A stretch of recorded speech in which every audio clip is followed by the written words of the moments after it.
పక్షం వారికి లభించే ఆతిథ్యపు పదార్థాలు ఇవి.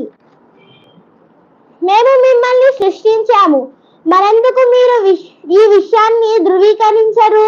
ఎప్పుడైనా మీరు ఇలా ఆలోచించారా?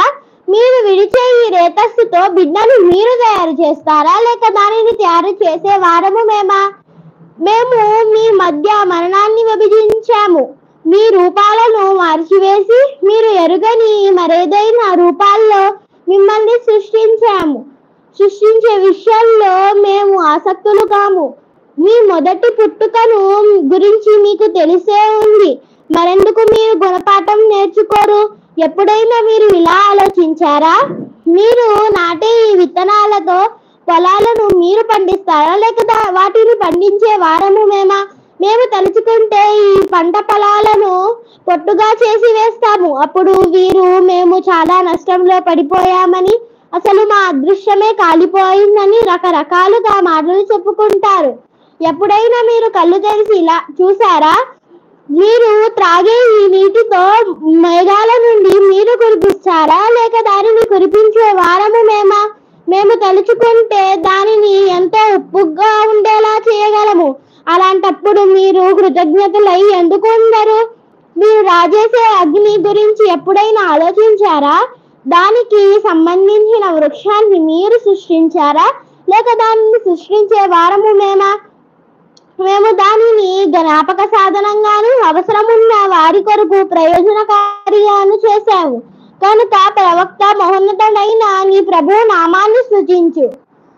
కనుక అది కాదు, నక్షత్రాలు, స్థానాలు, కక్షలు సాక్షిగా చెబుతున్నాను. మీరు తెలుసుకుంటే ఇది చాలా పెద్ద సాక్షిగా చెబుతున్నాను. మీరు తెలుసుకుంటే ఇది చాలా పెద్ద ప్రమాణం. ఇది ఒక మహోన్నతమైన ఖురాన్, ఒక సురక్షితమైన గ్రంథంలో వ్రాయబడి ఉంది. దీనిని పరిశుద్ధులు తప్ప మరెవ్వరూ తాకలేరు. అది సకల లోకాల ప్రభువు అవతరింపజేసినటువంటిది. అయినా మీరు ఈ వాణిని తేలిక విషయంగా తీసుకుంటారా? ఈ మహాభాగ్యాన్ని తిరస్కరించటమే మీరు మీ జీవనోపాధిగా చేసుకున్నారా?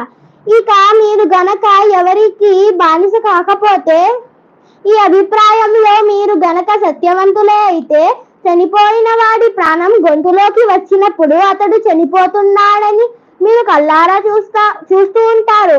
ఈ సమయంలో మేము పోయే ప్రాణాన్ని తిరిగి ఎందుకు తీసుకురాలేము? అప్పుడు మీకంటే మేము అతనికి చాలా దగ్గరలో ఉంటాము, కానీ మీకు కనిపించము. తర్వాత ఆ చనిపోయే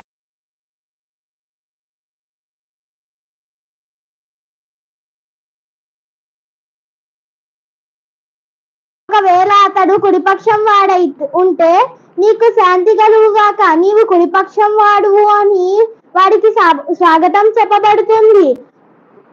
ఒకవేళ వాడు తిరస్కరించే మార్గభ్రష్టులలోని వాడైతే అతనికి ఇవ్వబడే ఆతిథ్యం సలసల కాగే నీరు మరియు నరకంలోకి విసిరివేయటం. ఇదంతా తిరుగులేని సత్యం. కనుక ప్రవక్త, మహోన్నతుడైన నీ ప్రభు నామాన్ని స్తుతించు. అస్సలాము అలైకుం రహ్మతుల్లాహి వబర్కాతుహు.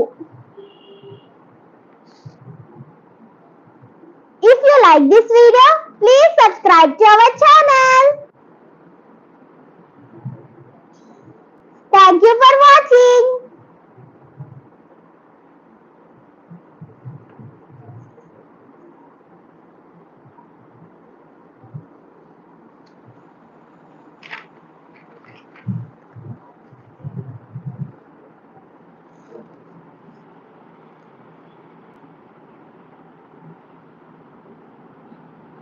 If you like this video, please subscribe to our channel.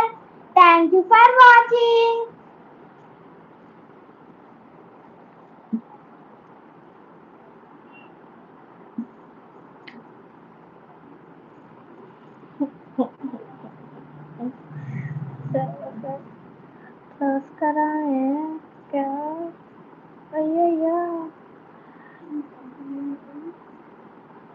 क्या कर देना।